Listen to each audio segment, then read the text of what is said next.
Hello students, most welcome to Super Coaching IAS by Textbook. This is me Sonpriya. बच्चों मैं आपके history art and culture के lectures लेती हूँ टेक्स्ट बुक सुपर कोचिंग के platform पे यूपीएससी सिविल सर्विसेज के लिए। और आपका आज का जो सेशन है ये अपना 50 डे मेंस आंसर राइटिंग का जो प्रोग्राम चल रहा है उसका हिस्सा है। हम आगे जाएं उससे पहले आपके लिए बहुत इंपॉर्टेंट इन्फॉर्मेशन, आप मेरे साथ टेलीग्राम चैनल पे कनेक्ट कर सकते हैं। अपना टेलीग्राम चैनल है history by Sonpriya ma'am text book. बच्चों यहाँ पे अपने जितने भी लाइव लेक्चर्स होते हैं, रिकॉर्डेड सेशंस होते हैं, जिसमें आपका आंसर राइटिंग इंक्लूडेड है, आपका बेटल सीरीज है या फिर मेरा रिकॉर्डेड जो लेक्चर्स होते हैं करंट अफेयर्स के, सब आपको यहाँ पे मिलेगा। ठीक है। और यूपीएससी की तरफ से या टेक्स्ट बुक की तरफ से कोई इंपॉर्टेंट अपडेट आता है आपके एग्जाम को लेके, वो सब मैं आपको यहाँ प्रोवाइड कर दूंगी। चलिए, so you can join that channel. और साथ साथ में बच्चों without wasting time let's see the question. How far are the British colonial policies responsible for communalism in India? Discuss. तो ये क्वेश्चन है। क्वेश्चन क्या है कि किस हद तक जो ब्रिटिश कॉलोनियल पॉलिसीज हैं, ब्रिटिश उपनिवेशवादी और साम्राज्यवादी जो नीतियां हैं, वो भारत के अंदर कम्युनलिज्म या सांप्रदायिकता के लिए जिम्मेदार हैं, उत्तरदायी हैं। इस पे आपको चर्चा करनी है, डिस्कस करना है। 10 मार्क्स का क्वेश्चन है, आपको 150 वर्ड्स में लिखना है। सो ट्राई कीजिएगा जितनी भी इंफॉर्मेशन आपके पास है आप उसको बहुत ही क्रिस्प मैनर में लिख लें, क्योंकि 150 वर्ड्स आर वेरी फ्यू। ठीक है, और हमें टाइम में भी कंप्लीट करना है। सो की टर्म्स पे फोकस करते हुए इस आंसर को लिखिए। आपके पास 10 मिनट हैं। इन 10 मिनट्स के बाद में हम इस क्वेश्चन के मॉडल अप्रोच को डिस्कस करेंगे कि आपको इस क्वेश्चन के अंदर किन पॉइंट्स को इंक्लूड करना है, आंसर लिखते वक्त क्या आपका अप्रोच होना चाहिए, कैसे आप अपने आंसर को यूपीएससी के नीड्स के अकॉर्डिंग ढाल सकते हैं। ठीक है, so all the best, your time starts now.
Students hope you are done writing the answer.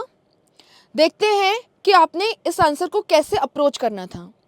मैंने आपको कहा था कि आपके जो की टर्म्स होते हैं दोज आर वेरी इंपॉर्टेंट, है ना। आपके जो की टर्म्स होते हैं वो बहुत इंपॉर्टेंट होते हैं। तो यहाँ पे दो टर्म्स थे इंपॉर्टेंट, एक था कम्युनलिज्म, दूसरा था ब्रिटिश कॉलोनियल पॉलिसीज, और तीसरा था डिस्कस। ठीक है, डिस्कस। सो देखते हैं इस क्वेश्चन को कैसे अप्रोच करती है अगर मैं आपके जगह पे होती तो। यहाँ देखिएगा बच्चों, जो आपका की टर्म होता है, जैसे कि कम्युनलिज्म यहाँ पे की टर्म है, हम इंट्रोडक्शन में उसके डेफिनेशन से शुरू कर सकते हैं। डेफिनेशन में भी आप जो डेफिनेशन लिखेंगे वो इंट्रोडक्शन के जो फर्स्ट पार्ट वाला होता है उसमें लिखेंगे। मैं आपको हमेशा कहती हूँ आपके इंट्रोडक्शन में क्या होता है, आपके इंट्रोडक्शन के अंदर 2 कॉलम्स होते हैं। सो इंट्रोडक्शन का जो फर्स्ट पैराग्राफ है उसमें आप कम्युनलिज्म की डेफिनेशन लिखिए।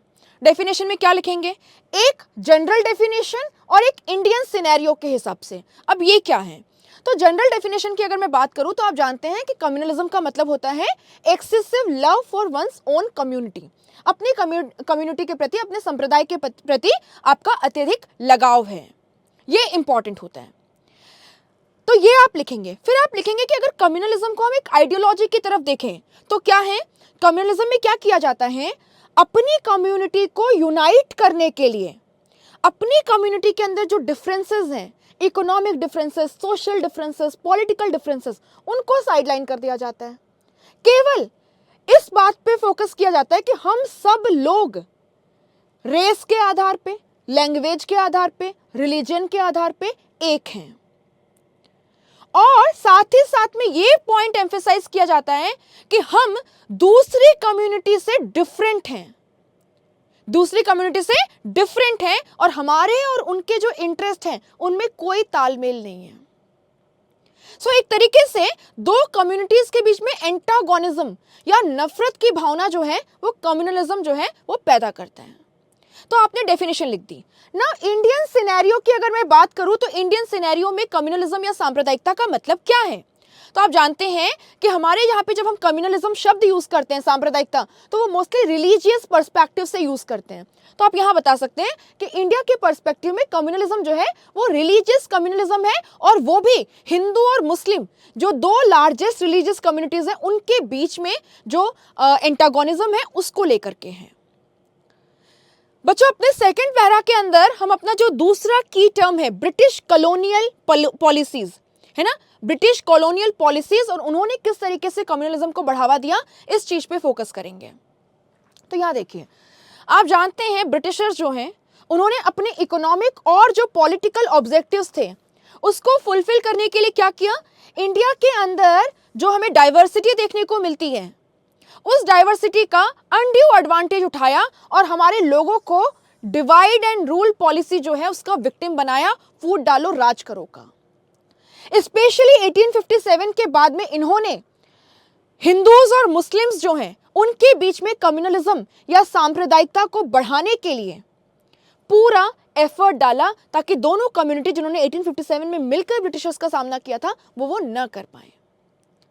तो आप यहाँ पे नॉर्मली ये लिख सकते हैं कि किस तरीके से ब्रिटिशर्स की जो डिवाइड एंड रूल पॉलिसी है उसने कम्युनलिज्म के जो बीज हैं उसको यहाँ बोया था, कम्युनलिज्म के जो सीड्स है उसको यहाँ पे सॉ किया था। तो दिस इज योर इंट्रोडक्शन। अब हम कंटेंट पे चलते हैं। बच्चों, अगर हम कंटेंट की बात करें तो हम यहाँ पे थोड़ा सा एंशिएंट इंडिया और मिडिवल इंडिया का रेफरेंस दे सकते हैं कंटेंट के बिगिनिंग वाले पैराग्राफ में। तो आप यहाँ पे बताएंगे कि जो एंशिएंट इंडियन हिस्ट्री है उसमें अगर हम देखें तो मल्टीपल रिलीजियंस जैसे हिंदुइज्म है, जैनिज्म है, बुद्धिज्म है, या कोई सेक्ट है, आजीविका सेक्ट है, जैसे कि ये सब को एग्जिस्ट करते थे पीसफुली। फिर आप लिखिए कि मिडिवल पीरियड्स में रूलर्स जो इस्लाम को सपोर्ट करते थे वो हमारे यहाँ पे देखे गए दिल्ली सल्तनत और मुगल पीरियड के अंदर। By and large most of the जो रूलर्स थे उन्होंने टॉलरेंट एटीट्यूड रखा, है ना, चाहे मोहम्मद बिन तुगलक हो गए, अकबर हो गया, शेरशाह सूरी हो गया, सब ने। बट हाँ, इस पीरियड में हमें कुछ इंसिडेंट्स देखने को मिले जहां पे कुछ रूलर्स ने, जैसे कि मोहम्मद घोरी है ना, आपका गौरी है, औरंगजेब है, इन लोगों ने रिलीजियस टॉलरेंस का ये जो प्रिंसिपल है इसको वायलेट किया। और बच्चों, एक बात बता दूं आपको, हिंदुइज्म और इस्लाम दोनों अलग ज्योग्राफिकल सेटअप में बॉर्न हुए, है ना, अलग सोशियो कल्चरल इकोनॉमिक कंडीशंस में बॉर्न हुए। तो इनमें बहुत सारी ऐसी बातें जो एक दूसरे से मेल नहीं खाती हैं, और कभी कभी इनको यूज किया जाता था रूलर्स के द्वारा अपनी पॉलिटिकल एम्बिशंस को फुलफिल करने के लिए, जिहाद का नाम देके। तो यहाँ पे हमें थोड़े बहुत इंसिडेंट देखने को मिले, फिर भी अकबर का आप एग्जाम्पल दे सकते हो, उसने सुलह एक कुल की नीति को फॉलो किया। फिर आप लिखिए कि किस तरीके से 1857 के रिवोल्ट में जो हिंदूज और मुस्लिम्स की यूनिटी थी, उसको देख करके ब्रिटिशर्स जो हैं दे वर बैफल्ड, वो एकदम आश्चर्यचकित रह गए थे, और हिंदू मुस्लिम डिवीजन क्रिएट करना उन्होंने अपना एक एजेंडा बना लिया था। उनको पता था कि अगर ये दोनों कम्युनिटीज यूनाइट हो गई तो हम इंडिया में रूल नहीं कर पाएंगे, तो हमारे जो पॉलिटिकल और इकोनॉमिक इंटरेस्ट है इंडिया में वो हर्ट होंगे। तो इन्होंने कहा कि चलो ठीक है, फिर डिवाइड किया जाए दोनों कम्युनिटीज को। और इसलिए इन्होंने क्या किया, अब यहाँ पे आप क्या कर सकते हैं, एक बड़ा सा ऐसे बॉक्स बना करके अपनी जो हेडिंग है वो दे सकते हैं। बच्चों हेडिंग हमेशा मैं क्वेश्चन से सीधा पिक करती हूँ ताकि एग्जामिनर को पता रहे कि बच्चा क्वेश्चन को पढ़ चुका है, उसी की बात करेगा, इर्द गिर्द जो कहानियां हैं वो नहीं सुनाएगा। पहली चीज बच्चों क्या किया गया, जो हमारी हिस्ट्री है उसको मिस इंटरप्रेट किया गया, हमारी हिस्ट्री को मिस इंटरप्रेट किया गया। हिस्ट्री को कहा गया कि एंशिएंट इंडिया हिंदू रूल था, मिडिवल पीरियड में मुस्लिम रूल था, और मुस्लिम्स ने हिंदूज पे अत्याचार किया। ये जो छोटे मोटे इंसिडेंट्स थे इनको हवा दी गई ताकि हिंदू जो मेजॉरिटी में है और मुस्लिम्स जो माइनॉरिटी में हैं, दोनों के ही सेंटिमेंट्स को आप हर्ट कर पाए। मुस्लिम्स माइनॉरिटी में थे, माइनॉरिटीज हमेशा एक आइडेंटिटी क्राइसिस फेस करती हैं, है ना, उनको लगता है कि हमारा कल्चर जो है वो नष्ट हो जाएगा, हमारा कल्चर जो है वो हो सकता है कि ख़त्म हो जाए। सो अपने कल्चर को लेके, अपनी पहचान को लेकर के वो काफ़ी इनसिक्योर रहते हैं, उनमें एक इन्फीरियोरिटी कॉम्प्लेक्स रहता है। तो इसका फ़ायदा उठाया गया और हिंदू कम्युनिटी को भड़काया गया कि देखो मुसलमानों के टाइम पे आपके साथ में गलत हुआ था, as if Britishers were doing very good to us. So, communal misinterpretation of Indian history. दूसरा, इन्होंने क्या कहा, इन्होंने कहा कि हिंदूज और मुस्लिम्स दो डिफरेंट कम्युनिटी हैं, इनके इंटरेस्ट अलग हैं, अगर हिंदूज का इंटरेस्ट पूरा होता है तो मुस्लिम्स का इंटरेस्ट हर्ट होगा। हिंदूज और मुस्लिम्स को दो डिफरेंट पीपल के रूप में क्रिएट करने की कोशिश की गई। हिंदी हिंदूज की है, एंशिएंट इंडिया हिंदूज का है, उर्दू मुसलमानों की है, मिडिवल पीरियड मुस्लिम रूल या ग्लोरी को बिलोंग करता है। हमारे जो ऐसे एलिमेंट्स थे जो हमारी कॉमन कल्चरल इनहेरिटेंस को बताते थे, है ना, हमारी कॉमन कल्चरल हेरिटेज का एग्जाम्पल थे, जैसे हमारा आर्किटेक्चर है, हमारा म्यूजिक है, हमारा डांस है, उस पर फोकस नहीं किया गया। जो डिविजिव पॉइंट्स है उस पर फोकस किया गया। So two different communities in India, ये जो आइडिया है इसको हवा दी गई कि there are Hindus and there are Muslims. Divide and rule policy को फॉलो करते हुए इंडियंस को, स्पेशली हिंदूज और मुस्लिम्स को डिवाइड करने की कोशिश की गई। आप जानते हैं बंगाल पार्टीशन ऑफ 1905 देख लीजिए, लैंग्वेज के नाम पे जिस तरीके से हमें डिवाइड किया गया हिंदी और उर्दू को लेके, वो देख लीजिए। साथ ही साथ में इन्होंने क्या किया, जो कम्युनल एलिमेंट्स हैं और जो पार्टीज है उसको एंकरेज किया। आप जानते हैं ऑल इंडिया मुस्लिम लीग जो 1906 में बनी, इसके अंदर लॉर्ड मिंटो का कितना बड़ा हाथ था। और एक बार जब आपकी मुस्लिम लीग बन गई और माइनॉरिटी के अपीजमेंट के लिए उनको सेपरेट इलेक्टोरेट दिया गया 1909 में, तो आगे चल के आपको मेजॉरिटी कम्युनलिज्म भी देखने को मिलता है। मेजॉरिटी कम्युनिटी को लगा कि ये गवर्नमेंट तो केवल माइनॉरिटी के इंटरेस्ट को फुलफिल कर रही है, ऐसे तो हमारे लोग जो है बच्चे हैं उनको एजुकेशन में कुछ नहीं मिलेगा, जॉब्स भी लिमिटेड है उसमें भी कुछ नहीं मिलेगा, पॉलिटिकल पार्टिसिपेशन में भी कोई हिस्सा नहीं मिलेगा। तो यहाँ पे माइनॉरिटी में जो कम्युनलिज्म की भावना डेवलप की जा रही थी, उनकी इनसिक्योरिटीज का फायदा उठाया जा रहा था, उसका रिएक्शनरी रिजल्ट क्या रहा, मेजॉरिटी के अंदर भी एक कम्युनलिज्म की भावना आ गई कि हमारी कम्युनिटी हिंदू कम्युनिटी एक है, हमारे इकोनॉमिक सोशल पॉलिटिकल इंटरेस्ट एक है, और हमें अपने इंटरेस्ट को प्रोटेक्ट करने के लिए मुस्लिम्स जो हैं उनके इंटरेस्ट को कहीं ना कहीं शायद हर्ट करना होगा। हिंदू महासभा, आरएसएस, ये सब कुछ फॉर्म हो जाता है। और इसके बाद में आप जानते हैं इन लोगों ने हमारे यहाँ पे जो डेमोक्रेटिक सेटअप लाया है ना, पार्लियामेंट्री जो डेमोक्रेसी होती है उसकी शुरुआत हुई। उसके अंदर एक सोशल बेस चाहिए होता है, और रिलीजन को इन पार्टीज ने यूज किया पॉलिटिकल गेन्स के लिए, लेकिन कम्युनलिज्म के जो सेंटिमेंट्स हैं वो भी वाइडन अप होते गए। माइनॉरिटी अपीजमेंट के बारे में मैंने आपको बताया, 1909 का सेपरेट इलेक्टोरेट है। 1919 में आगे चल के सिख को भी अलग निर्वाचक मंडल दे दिया गया। आप जानते हैं अलीगढ़ मूवमेंट के टाइम पे सर सैयद अहमद खान को क्या बोल के सपोर्ट किया गया था कि हम आपको सपोर्ट करते हैं एजुकेशन में, आपका जो एजेंडा है, लेकिन आपको मुस्लिम्स को नेशनल मूवमेंट से दूर रखना होगा। अगर अभी मुस्लिम्स नेशनल मूवमेंट में कूदे तो वो कभी भी हिंदूज की एजुकेशन में या जॉब में बराबरी नहीं कर पाएंगे और हमेशा पीछे रह जाएंगे। तो ये सब कुछ करके ब्रिटिशर्स ने हमारे यहाँ पे कम्युनलिज्म के जो सेंटिमेंट्स हैं उसको हवा दी, उसको बढ़ाया, और यहाँ पे आई टू नेशन थियोरी कि इंडिया में दो नेशन है, एक है इंडियन हिंदूज का और दूसरा है इंडियन मुस्लिम्स का। दो अलग अलग नेशन है और ये साथ में नहीं टिक सकते हैं। और आप जानते हैं उसका रिजल्ट रहा 1947 का पार्टीशन, भारत का विभाजन। और इसके साथ में जो वायलेंस हुई है ना, जो हिंसा हुई, उसने हमेशा हमेशा के लिए हिंदूज और मुस्लिम्स के जो दिल है उन्हें बांट दिया। और आज भी हम देखते हैं, इसीलिए भारत के अंदर कम्युनलिज्म जो है उसके इंसिडेंट्स आए दिन बड़े या छोटे लेवल पे हमको देखने को मिलते रहते हैं। सो ब्रिटिशर्स की जो पॉलिसीज हैं उन्होंने एक बहुत बड़ा रोल प्ले किया कम्युनलिज्म को स्प्रेड करने में। अब आपको कंक्लूजन लिखना है बच्चों। कंक्लूजन हमेशा पॉजिटिव होना चाहिए। कंक्लूजन हमेशा ऐसा होना चाहिए कि आप दिखा पाए एग्जामिनर को कि आप सोसाइटी के यूनिटी में, है ना, सोसाइटी की इक्वालिटी में, सोसाइटी के प्रोग्रेस में, डेवलपमेंट में विश्वास करते हैं, आप इंक्लूसिव डेवलपमेंट में विश्वास करते हैं, ब्रदरहुड में विश्वास करते हैं, यानी कॉन्स्टिट्यूशनल आइडियल्स को आप रिस्पेक्ट करते हैं। तो यहां हम क्या लिख सकते हैं? हम लिख सकते हैं कि कम्युनलिज्म जो है वो यूनिटी, इंटेग्रिटी और जो हमारे कॉन्स्टिट्यूशनल आइडियल्स हैं उसको चैलेंज करता है।